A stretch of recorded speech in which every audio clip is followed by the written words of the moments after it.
Сакаме да патуваме, да откриваме, возовите стојат, автобуски линии нема доволно, за такси немаме пари, што ни преостанува друго, освен да тргнеме пеш, со добра волја и со добри желби.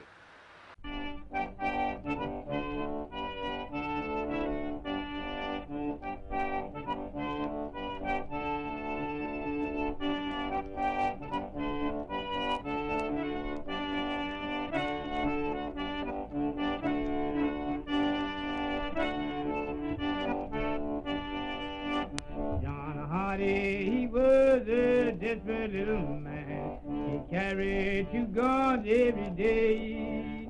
He shot a man on the West Virginia line. I'd have seen John Hardy getting away, poor boy. I'd have seen John Hardy getting away.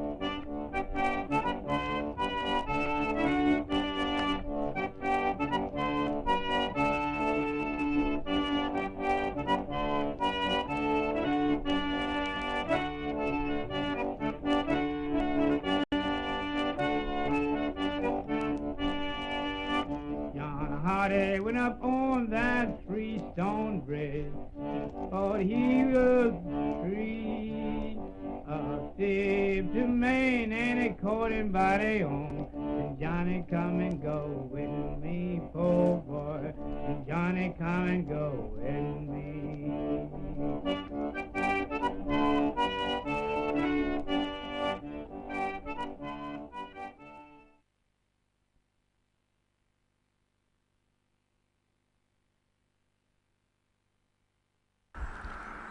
Битола, обител, манастир и кој знае ли уште какви други неимиња имал овој град по своето досегашно бурно историско минато. Во него се менувало населението. Доаѓале едни, умирале, оставале своји траги, други заминувале. Градот обстојувал. Се развивал според можностите и на средината и во државата во која што се наоѓал. Така, денес има многу траги од тоа минато.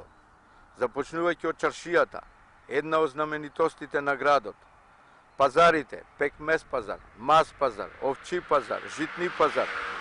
Сето тоа е регистрирано и низ многобројните патеписи кои што овде престојувале. Но не биле само тие, доаѓале и војсководци, знаменити личности, регистрирале се што се случувало во овој град. Од тоа нешто исчезнало, нешто останало запишано. Што е тоа што денес го краси овој град? Дали неговите луѓе, знаменитостите, нивната екзистенција, минатото или иднината која што е зацртана кај сите од нив? Можеме ли да се обидеме да навлеземе во овој град, меѓу луѓето, да разоткриеме што е интересно за него, што било во минатото, што им престои на младите поколенија во иднината? Затоа, секако се неповикани оние стручњаците, историчарите или сите други што на некој начин биле задолжени или ја следеле таа негова историска знаменитост, тоа негово историско минато.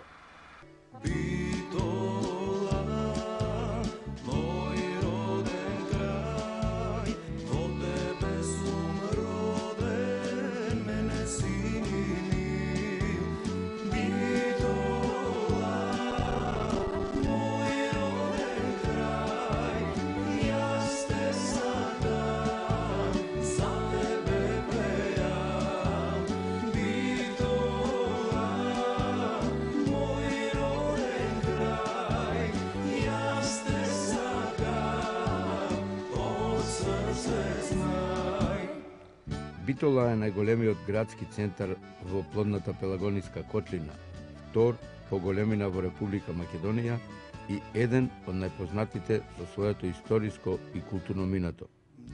Многумина градот го нарекле најградски, најопеан, конзулски, зашто неговата положба овозможувала да се вкастосуваат многу цивилизации, култури и настани. Сите тие оставиле своји неизбришливи траги и се дел од неговото незаборавно минато.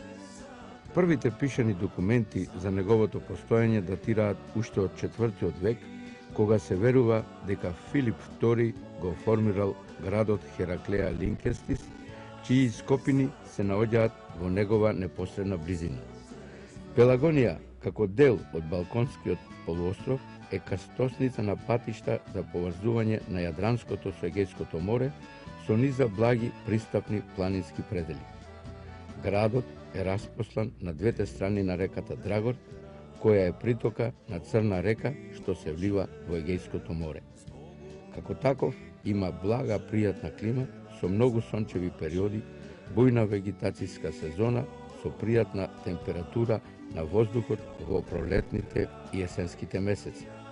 Самиот терен на кој лежи градот е наведнат од запад према исток, односно од Баба планина со Пелистер кон Пелагониската котлина.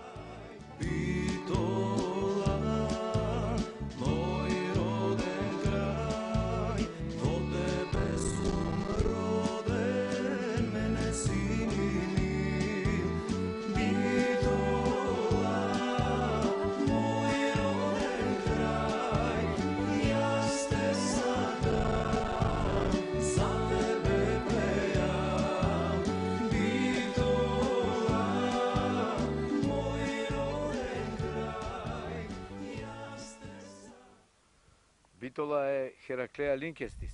Овој локалитет долги години го истражувале најпрвен Петар Мачкич, Гордана Томашевич, Елица Манева, Томе Јанакиевски, а над 20 на години кустос и раководител на објектот и со сите други истражувања е Аница Ѓоргиевска. Нешто накусо по-детално за овој локалитет.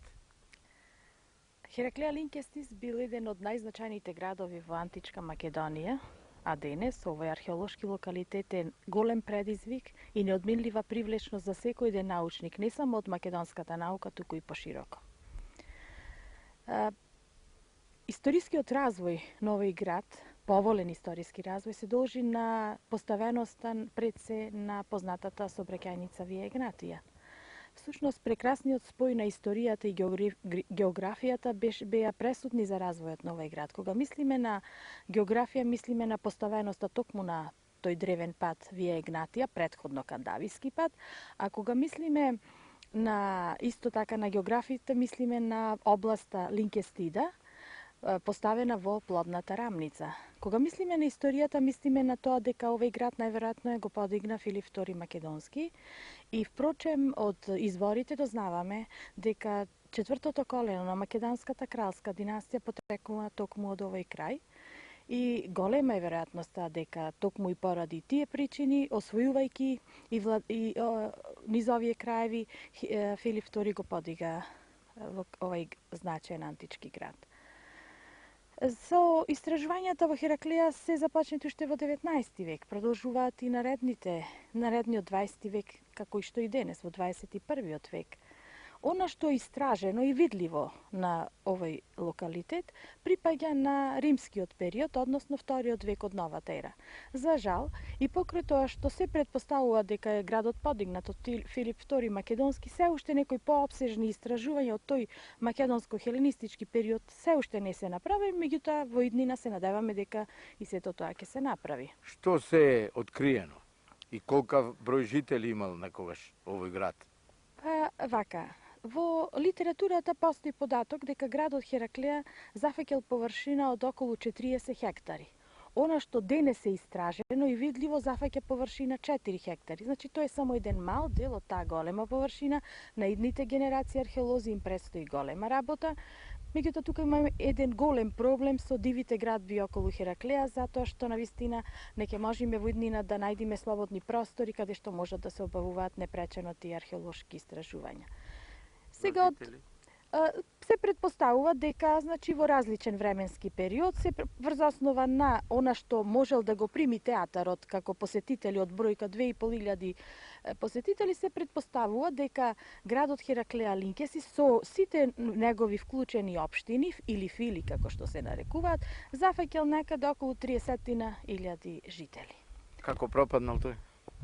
Градот пропаѓа со аварословенските напади, значи еден урбан живот, една цивилизација се уништува во крајот на 6 век, кога доаѓаат заедно аварите и словените сакајки да го нападнат Солун. Првите два напади на Солун во 584 година биле неуспешни, така да тие разјарени од нивниот неуспех се враќаат кон овие краишта и се што гледаат пред нив палат, оплячкуваат. Така тој урбан живот се уништува во тој период, тие се и аварите и словените, кои што подоцна веќе и се населуваат во овие краеви, се номади, така да урбанизацијата едноставно им пречела. Се појавуваат некакви археолошки истражувања во насока на средновековието на Хераклеја. Откриена една средновековна некропола со датација од 10 до 12 век, но за жал населбата се уште не е откриена. Да се надеваме дека и тоа еден ден ќе се направи. Кои се највредни предмети што моментално ги има во локалитетот? Покрај, мислам, мозаиците. Значи, како објекти, ако зборуваме за објекти, објектите во Хераклеја се од римскиот период 3, и тоа бањата, портикот на судницата и театарот. Значи, за театарот е нешто навистина гениален објект, до совршенство ускладени сите пропорции на големиот градител Витрувије. Значи, ако некаде сака некој да провери како Витрувије работел, тоа може да се направи токму во Хераклејскиот театар. Театарот, како што кажав, собирал околу 2500 посетители, направен е во еден здив за време на Хадријан, во вториот век од новата ера, а се уништува некаде во 4 век за време на Хонорија. Има податоци дека имало борба со животни? Да. Има такви податоци и материјално е потврдено. Впрочем, постоењето на двата кафези од источната и западната страна на скената на театарот се наоѓаат два кафези, каде што голема веројатноста дека токму таму биле собирани и чувани овие диви разјарени животни, а уште е по жално што овие гладиаторски борби или пак ако сакате борбите на животните лавови се одвивале со самите христијани. Во изворите е запишано дека христијаните биле тие што ги испраќале во борба со животните и таа маченичка смрт покасно се врз основа на нивната маченичка смрт се градат на местата на тие убиства на христијаните, се градат свети места, ритуални места, се градат цркви и ред други гробари. За мозаиците нешто накусо? Она што е најмистериозно, највпечатливо, најзначајно во Хераклеја, тоа се мозаиците. Сега имаме, вака да направиме една дигресија. Кажавме дека 40 хектари зафаќал градот површина, истражени се 4 хектари. Сега е впечатлив податокот дека од тие 4 хектари истражена површина во Хераклеја, 1300 метри квадратни отпаѓаат на мозаици. Со ваква концентрација на толку голема мозаична површина, ретко кој локалитет може да се пофали во Европа.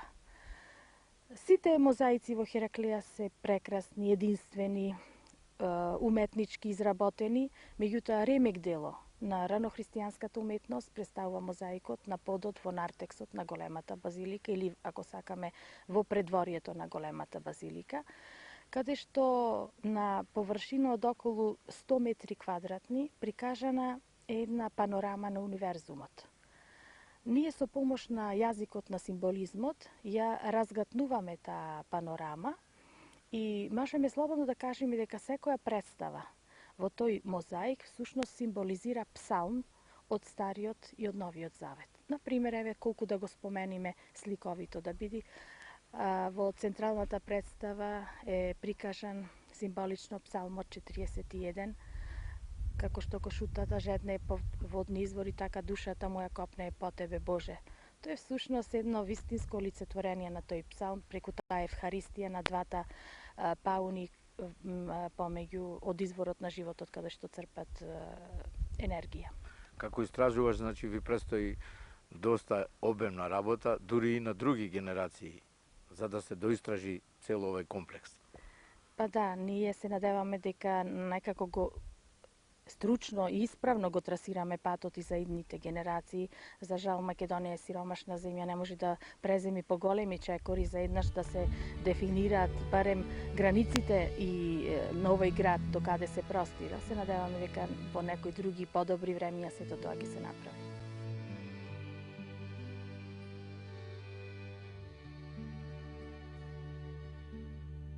По паѓањето на Битола по турска власт настанале етнички промени. Тие на градот дури му дале ново име – Манастир. Градот и околината не биле поштедени од муслиманската колонизација и исламизација. Се зголемува бројот на муслиманското население, за чии потреби се градат џамии, верски училишта, амами, бањи, сараи, анови. Значен придонес за развојот на занечиството и трговијата имаат и евреите, кои протерани од инквизицијата во Шпанија и Португалија во првата половина на 16 век се населуваат во Битола. Османиската власт наметнува тимарско-спахиски феудален систем со многобројни даноци кои се посиромашните жители тешко ги поднесуваат. Како центар на Балканскиот вилајет, Битола станал и конзулски град. Покрај Солун, тој се наоѓа во фокусот на пошироката јавност. Организираното македонско национално ослободително движење се јавило во мощни сложени услови како и народната преродба. Илинденската револуција својот најголем процут го доживува токму во Битолскиот округ. Се формираат чети, воени единици, се водат жестоки борби се до конечното паѓање на Турската империја. Тогаш многу напредни дејци се убивани, населението протерувано, прогонето. Борбата на македонскиот народ на илинденското востание наишла на силен одзив кај слободолюбивите народи во светот. Таа била поздравена, иако востанието било задушено. Народно-ослободителната војна и социјалистичката еволуција одново го разбудуваат прогресивниот стремеж за ослободување. Се формираат партизански одреди, единици, што се вклучуваат во борбата за победа на фашизмот.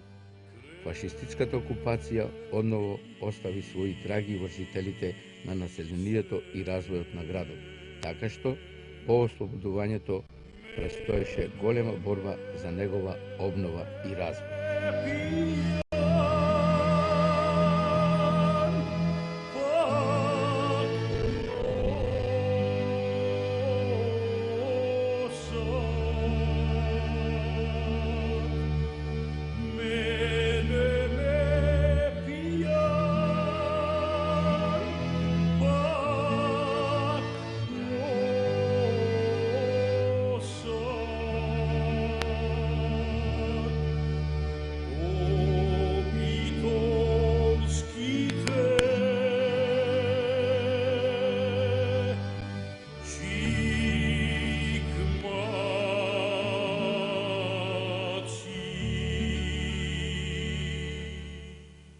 Предмети и документи од тоа богато историско минато на Битола се зачувани оваа зграда музеј која што постои над 70 години.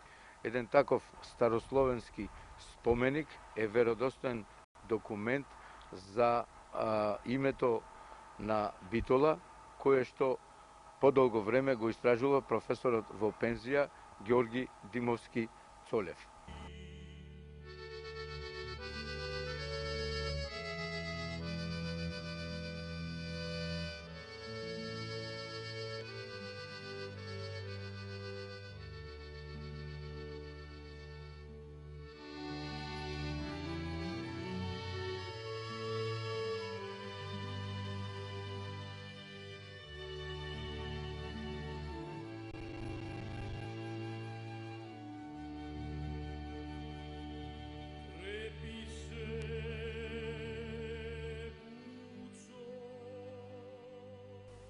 Професорот Ѓорги Димовски Цолев, иако е во пензија, но се уште работи на историското минато на нашиот град.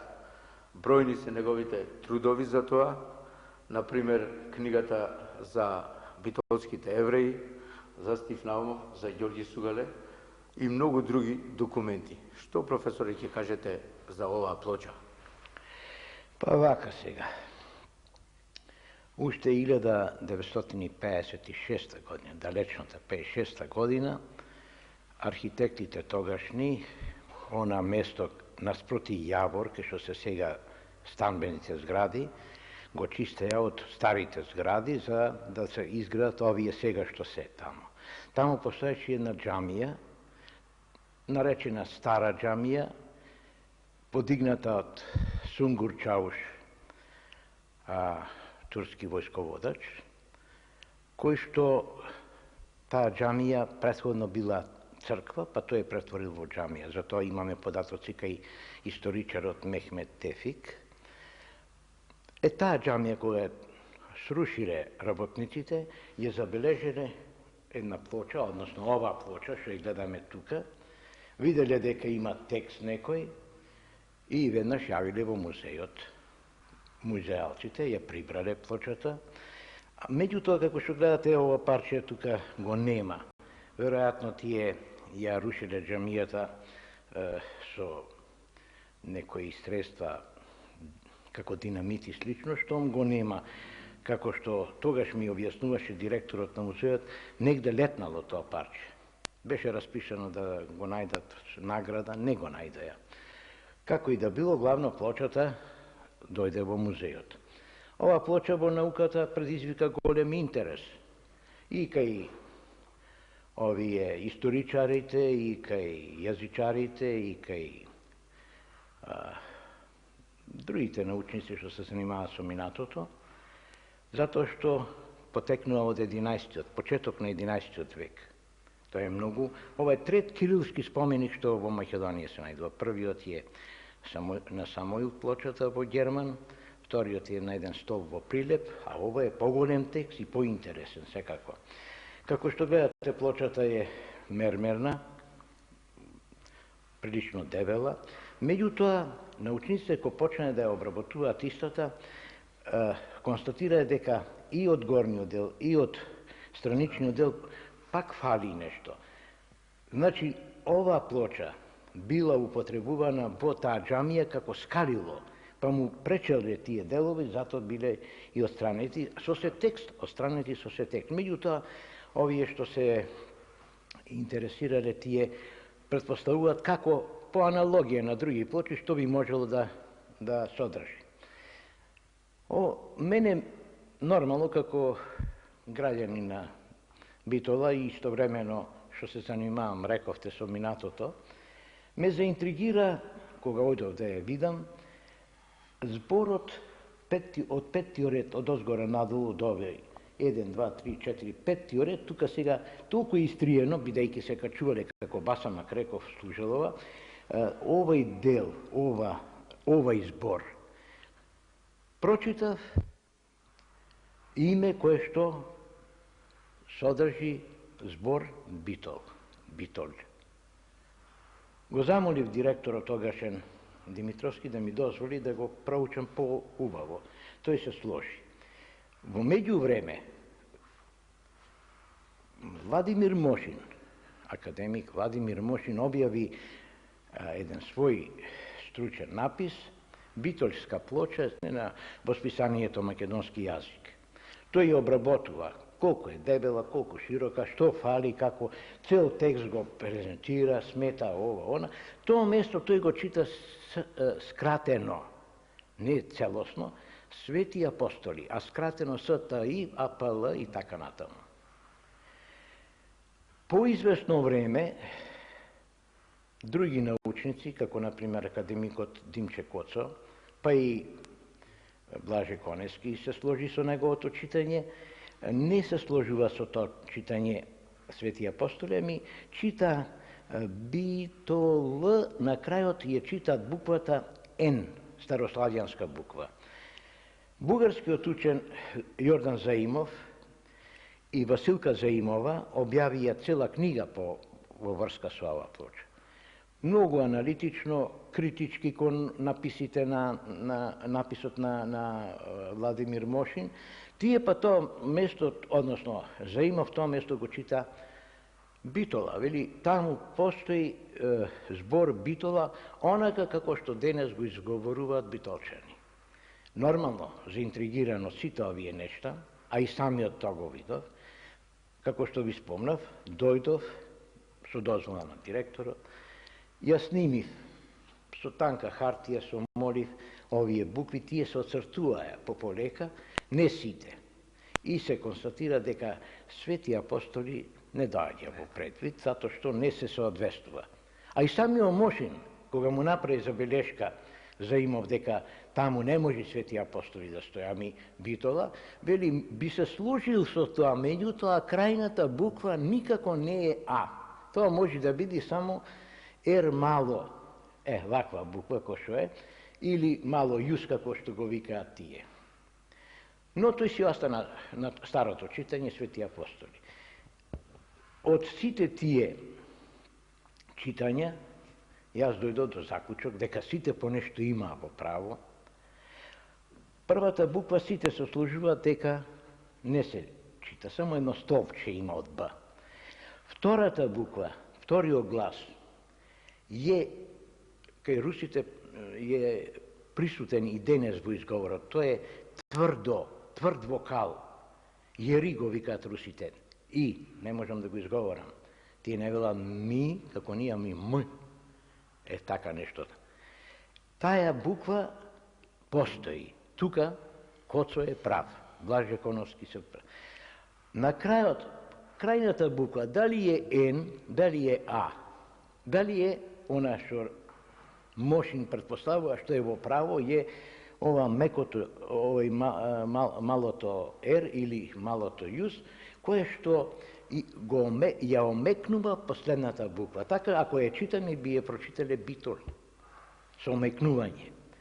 Ваквиот начин на пишување на ова име, тоа е интересно што прв пат се споменува Битола со своето славјанско име напишано така. Инаку, од овој период горе-долу, например, во една грамота на Василий II, византискиот цар, кој што го разби Самуила и така натаму, во една грамота тој пишува, давајќи му на битолски, епископот битолски тие некои привилегии и така натаму, пишува тоа на епископон Битолио. Бутелио, не Битола, Бутелиос. Од овој период имаме крстоносци што надоаѓаат тука и тие забележале. Например, Фулхер од Шартер го пишува Ботела. Вилхем Тирски го пишува Бутили. А пак еден географ арапски, Идриси, тој пишува Бутили, исто. Бутили е вели убав град, а Тирски Бутела. Значи, станува збор за втората буква, ова тврд вокал, кој како е слушнал, кој како е забележал. Не можеле тие да немале своја буква да ја забележат така, па ја забележа некој О, некој У, па и византиците, односно грчкиот напис на У. Во истражувањето, тој тврд вокал, јазикот си има свој развој. До 13 век станува превирање, пополека преминува тој тврд вокал во Јерип, па после и во И. Така, не случајно сега го имаме И убаво, затоа што се изменила, а пак на крајот на Л-то, што е омекнато како Л, пополека се изгубило, па сега го имаме Битола. А старите битолчани ја изговараа Битоля. Па и Чуповски, Димитрија Чуповски, нашиот природбенец, во својата карта на Македонија ја пишува Битола, па ова овај знак за омекнување Битоља. И тој така е пишува, што значи така изговарале.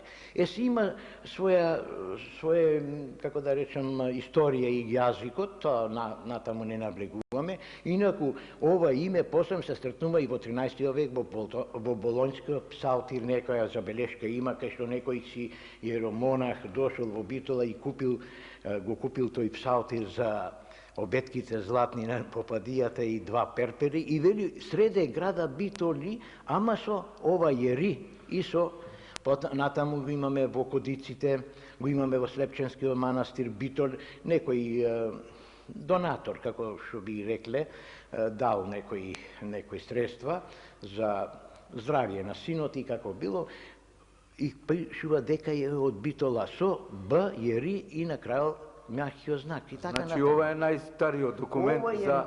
Ова е, тука се заборев да ви кажам, Мошин ја датира плочата од 16-17 година. Заимов на Василка 15 и 16 година. Така што 16 година не ни бега, не едниот и другиот. Тој е најстариот споменик досега најден, кај што на славјански јазик нашиот град се именува со... Сега во 2015 или 16 најсигурно се навршуваат 1000 години. 1000 години. Ретко кој град во нашиот, па и пошироко, може да се пофали со еден документ, осведочен документ дека имаме таква богата историја, што не значи дека тогаш постоел градот. Тој си постоел и порано. Тука многу фино пишува град со... Имаме документ за името. Да. Сега и тоа заборавме да спомене. Зошто е напишана оваа плоча? Што се одржи? Во основата по рушењето на Самуиловата војска, него го наследува Гаврил Радомир. Гаврил Радомир е цар и според Фрањо Рачке, еден хрватски историчар, смета дека Гаврил Радомир е префрлил престолнината во Битола како поубаво стратешко место, што историчарите не се слага, не е битно. Меѓутоа, битно е дека има и Самуил и Гаврил Радомир резиденција во овој град.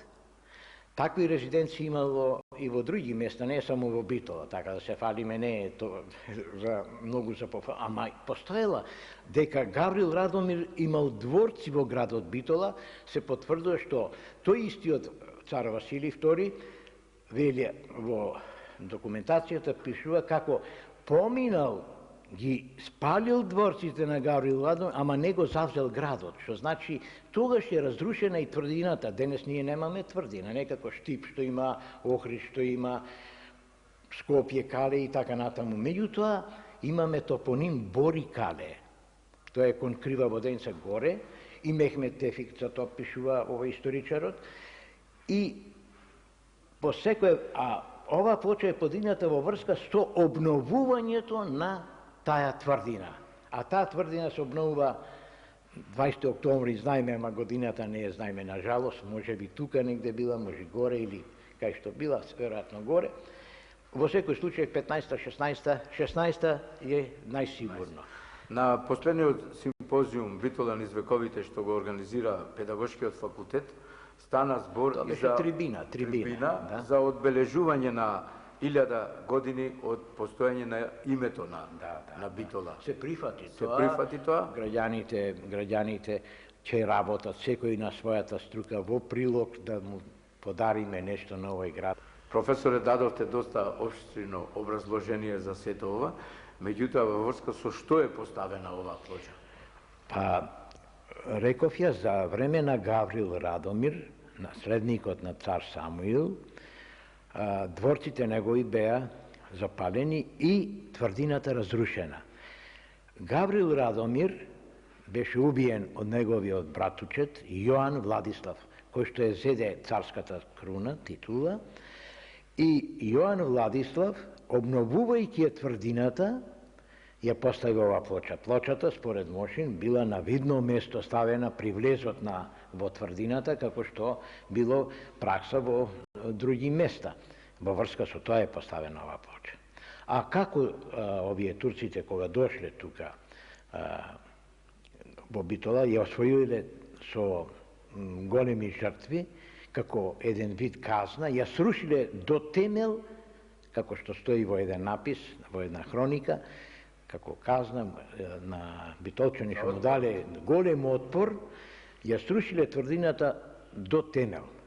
И затоа немаме тврдина сега, односно... А од таа плоча се пак останал еден дел. Благодарение на тоа што му требало за басамак. Инаку, нашиот археолог Гордана Филиповска-Лазаревска, на тоа место кај што е онај топоним Борикале, копаше, истражуваше, понајде ја таму темели од црква, ќе прават реконструкција, некоја... Да, во тој месец. Да, тоа е. Значи, во Ворска со тоа е. Јоан Владислав беше цар во тој период.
Градот се развивал, се ширел.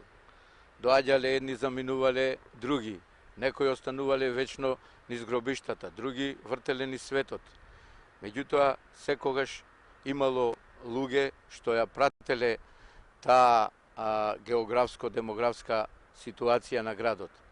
Докторот Никола Димитров за таа тема има издадено и посебна книга. Во неа се обработени низа интересни материјали од географски аспект. За нив нешто повеќе од самиот автор. Точно така, книгата е објавена пред неколку години, се работи за урбано-географски развој на градот Битола, интердисциплинарно истражување за градот, во кој што се обработени природно-географските карактеристики, понатаму демографските карактеристики, се она што е поврзано со појавата на населението, правците миграцијоните движења, бројното движење на населението и се она што третира демографијата, понатаму стопанските карактеристики, исто така обработени урбано-географскиот развој на градот, значи стамбената инфраструктура, се она што значи комунална инфраструктура, понатаму сообраќајната инфраструктура, и исто така се дадени одредени перспективи на развој на градот. Што накусо можеме да чуеме сега од тој аспект? Па еве вака во кратки црти, конкретно за градот Битола, станува збор за најголем градски центар во Пелагониската котлина или втор град по големина во Република Македонија. Кога зборуваме за бројот на жители, станува некаде околу вкупното население во 2002 година според пописот, изнесува 74.550.000 жители, моментално некаде се работи околу 80.000 жители во градот. Карактеристично за Битола е тоа дека е интересна локацијата на градот пред се, тоа го покажува и добрата сообраќајна комуникација. И во историски контекст, меѓутоа и од денесовремено сообраќајно поврзување на градот. Факт е тоа дека градот се наоѓа во Пелагониската котлина, во јужниот дел на Пелагонија, во непосредна близина на планината Баба со врвот Пелистер. Битола ги има следните географски координати. Се наоѓа на северна географска ширина или по-конкретно 41 степен 0 минути северна географска ширина до 41 степен и 3 минути северна географска ширина, што значи степенска разлика од некаде околу 3 минути. Понатаму Битола се наоѓа источно од граничниот меридијан или по-конкретно на 21 степен и 18 минути до 21 степен и 22 минути, што значи некаде околу 4 минути е должинска разлика. Друга карактеристика за градот е дека купната површина изнесува околу 24 км квадратни, средната надморска височина е некаде околу 645-650 метри. Друга карактеристика е дека должината исток, запад и север, југ е речиси подеднаква, околу 7 км. Карактеристично за градот е тоа дека е обграден од сопланината Баба со врвол Пелистер, значи тоа се работи на јужната, југозападната и западната страна, додека на северната страна со граноците на така наречените ридови Бајер, инаку височината на бајрските ридови, тие се 4 едно по друго поврзани, од 600 некаде 50 метри па се дори до 890 метри, а додека пак од другата страна на југ кај Тумбе кафе со надморска висина од 744 метри, што значи ридовите Тумбе кафе се огранок од Неолица, односно од Баба планина. Друга карактеристика на градот е тоа дека има една специфична карактеристична клима, која во светската метеорологија, климатологија е дефинирана како посебна Кепенова клима со карактеристика на умерено континентална клима со нагласок континентален во зимскиот период од годината, бидејќи температурните разлики, знаете, во текот на зимата се спуштат и до минус 30 степени Целзиусови, додека пак во летниот период имаме ситуација на над 40 степен, што значи температурната амплитуда е околу 72-74 степени. Тоа е специфика за подрачја кои се далеку по насевер од нашиот град, како да се наоѓаме некаде во Унгарија или пак во Русија. Тоа е една специфика на Битола, благодарение на надморската височина, што е една поголема надморска височина, значи од некаде 650 на метри, исто така и во близината на планината Баба Пелистер, кој што е на надморска височина од над 2600 метри. Како се движело становништвото? Се зборува дека некој сме биле поголеми од Скопје, па некаде приближно и до Белград. Дали е тоа вистина и во кои периоди имало, да речеме, поголем број жители или помал? Како се движел тој проблем? Кога станува збор за популацијата во градот, во текот на историските периоди и различно било и бројот на населението. Тоа е резултат и на историските настани кои следеле во текот на историјата на градот, меѓутоа и функцијата на градот која имал во одредени историски периоди. Факт е тоа и добро е познато за битолчани, меѓутоа и за пошироката јавност и научни работници, дека во текот на 19 век Битола го достигнува својот зенит, така кажано во стопанскиот развој, не само во стопанскиот, туку и во демографскиот, бидејќи во текот на тој 19 век, особено средината и при крајот на 19 век, бројот на населението спрема различни податоци веќе достигнувал и над 50-60 илјади жители. Ако ги додадеме и бројот на војската во тој период, значи ќе биде многу поголем бројот и на населението. Исто така карактеристика на градот е и ширеноликоста на населението. Се работи за град со повеќе националности кои живееле, повеќе народи и вери. Истата до некаде таа слика имаме и денес. И конкретно вие кога спомнавте како било во текот на поранешните периоди, интересно е да се помни дека Битола во текот на 19 век е познат како центар на занаетчиството, центар на трговијата, центар, вилаетски центар или покрајина. Битолскиот вилает, всушност како дел од Турската империја, Турското Османлиско царство, представувала една покрајина, вилаетот значи една покрајина на област, а додека Битола бил центар на таа област. И не случајно тука се и концентрацијата била и на странски државјани, значи голем број на конзулати, понатаму иностранци кои престојувале и работеле во Битола. Понатаму интересно да се каже дека не само покрај стопанскиот, туку и важен и културен центар, затоа што овде екзистирали повеќе видови на училишта, понатаму разни печатници и се она што било поврзано во издаваштвото и со издавањето на печатањето на разни книги уште, напоменувам во текот на 19 век. Каква е состојбата еве сега конкретно со податоците од 2002, пописот од 2002, кажуваат како што претходно напоменав дека се работи на околу 80.000 жители. Националната структура е ширенолика, некаде најголем учествува македонското население, потоа следат ромите, албанците, турците, власите и така натаму. Уште што би додал тоа дека интересна е спецификата на градот, бидејќи некаде околу 23.000 имаме семејства, меѓутоа 28.000 станови, што покажува дека на едно семејство или едно домаќинство доаѓаат 1,3 стана.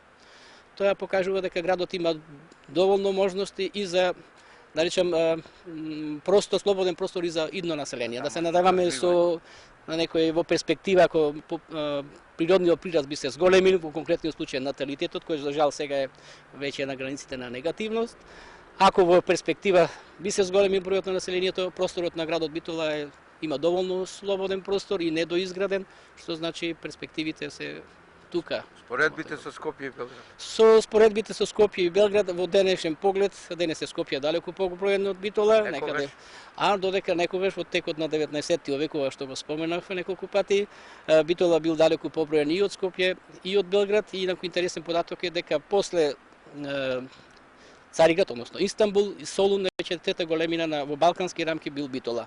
Во еден период веќе во почетокот на 900-та година Суботица станува тука како мислам параван, да речем, на Битола во бројот на жителите, меѓутоа далеку помалу се Скопје и Белград. Состојбите се менуваат особено после Првата светска војна, кога Белград многу рапидно се зголемува и се разбира по Втората светска војна веќе и Скопје е далеку поголем, нели, од Битола. Денес поредбено, како ние имаме околу 70-80 жители, веќе Скопје веќе стигнува над 500-600 жители, што значи е големината не го прави да биде поубав од нашиот град. Молам? Големината не го прави да биде поубав. Па претпоставувам дека е така, затоа што има и своји специфики и Битола, се разбира и Скопје, меѓутоа можеби пак таа големина околу 100.000 жители, мислам таа средина во демографијата се кажува дека најдобри градови за живот се токму околу 100 до 150.000 жители. Се надевам дека таа убавина што ја има природата и она што значи и бројот на населението и состојбите, нели, во живеењето на луѓето, дека во перспектива градот ќе представува примамливо место за живеење и за идните жители на градот.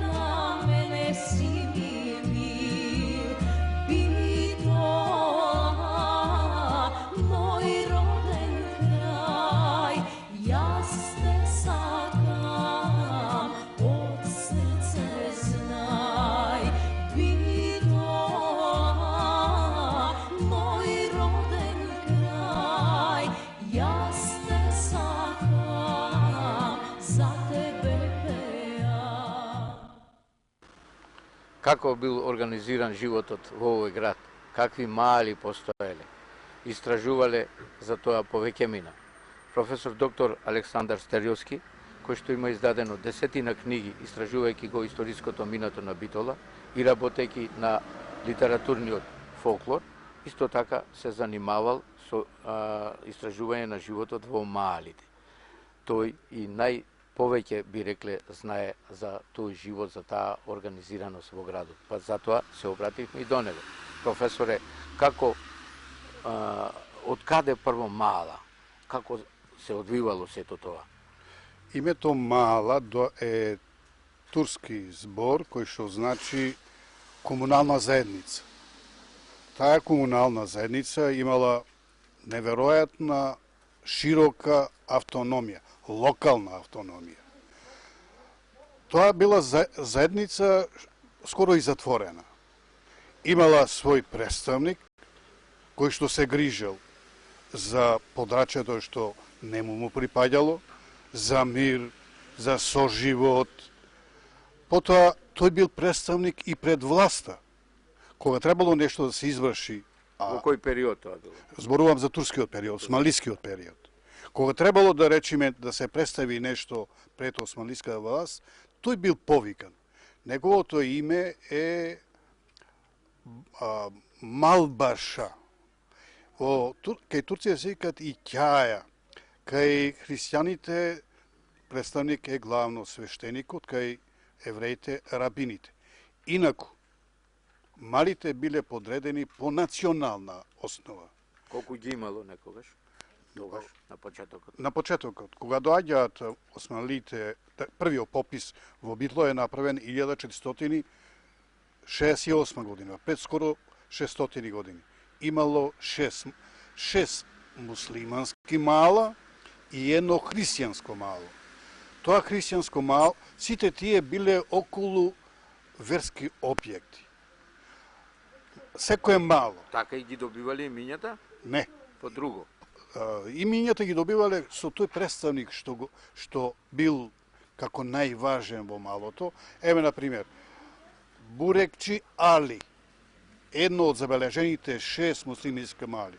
Демерджи Јусуф, а пак христијанското мало, кое се наоѓало околу црквата Свети Димитрија, зборуваме за 1468 година. Се викало по представникот, главниот представник, да би жив. Значи, имаат комунален живот, во секое мало мора да има верски објект, особено кога зборувам за муслиманските, да има фурна, да има бакал. Инаку животот малски е како во семејство, но проширено семејство. Секој знае што се обди во соседната куќа. Биле ли тие карактеристични за патеписци за Евлија Челебија? Има нешто регистрирано? Да, Евлија Челебија зборува дека тоа е 1661 година, говори дека во Битола постојат 22 мала. Централното градско подрачје се наоѓало кај што е денес градскиот часовник и од другата страна кај што е пазарот, стоковната куќа Јавор и кај Чинарот.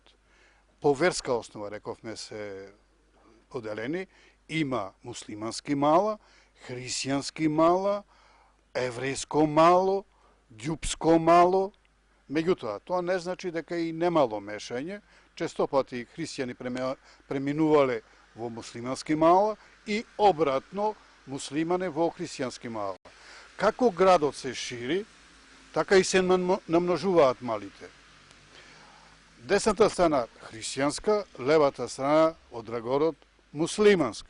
Меѓутоа, бидејќи подрачјето од левата страна било стеснато и не можело да се развиваат дополнителни мала, се префрлаат муслиманите од другата страна.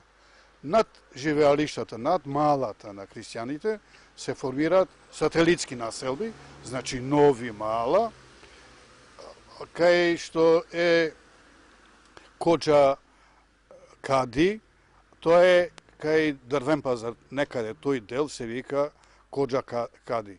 Кај горниот парк Синан Беј мала и така натаму. Имаме ние, значи, не само и албански мала. Овде во близината кај нас се наоѓа Арнаут Мале и така. Моето. Твоето мало. Инаку, главно во почетокот Арнаут Мале било од христијани, доселеници од Албанија или тие делови, но бидејќи доаѓаат на бргу и албанци со муслиманска вероисповед, во рамките на тоа мало има уште едно мало, Гега мало се вика, тука во близина се наоѓа, кај ова џамија Хасан Баба, и на таа основа се граделе тие мала. Сега некои имиња не се задржани, други имиња има. Имињата некои се константни, кои што ќе дојдат од најстарите времења до нас, некои се губат. Во почетокот името им е дадено на првенецот, но подоцна се определуваат имиња на заслужни луѓе. Гази, зборуваме за муслиманските мала, Емир мало, Хамза мало, Хамза бег мало и така натаму. Христијаните главно ги определуваат своите имиња по свештениците, односно по првенците. Тука во овој дел се како се викало некогаш? Ова се вика Бујук Шадрван. Во Битола имало два шадрвани, ова е улицата Охридска.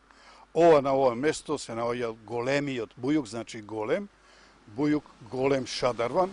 Малку подолу кај училиштето Трифун Пановски, малиот Шадрван, па тоа друго мало. Ова е Бујук Шадрван, таму Кјучук Шадрван. Името се уште е задржано и се уште овој дел се вика Бујук Шадрван. Освен имињата што се задржани, некои други карактеристики денес има или се изгубиле со времето? Главно се губат, се интегрираат тие мала, инаку до крајот на Втората светска војна се уште се живее малски. Дури имало случај што една девојка не смела да се мажи во друго мало. Автономни беа единици тие и таа љубомора и таа месна спротивставеност често била изразена. Јас не ќе можев да се оженам од друга мала. Боже се чуе. Инаку, рековме, фурните обавезно мораја да постојат, па секој, тога се готвеше дома, но се печеше на фурна. Па секој што печел на фурна, знаел соседо што денеска има за јадење и така. Значи, во главно, тоа би било накуса се. Па има многу да се зборува за тој малски живот. Вие Да речем, подолг труд имате за тоа, пообем. Јас пишувам книга за тој труд. Да? За малите битолски. Инаку, во османлискиот период, ако се случало убиство во едно мало, малџите одговарале. Тие требало да платат крвнина.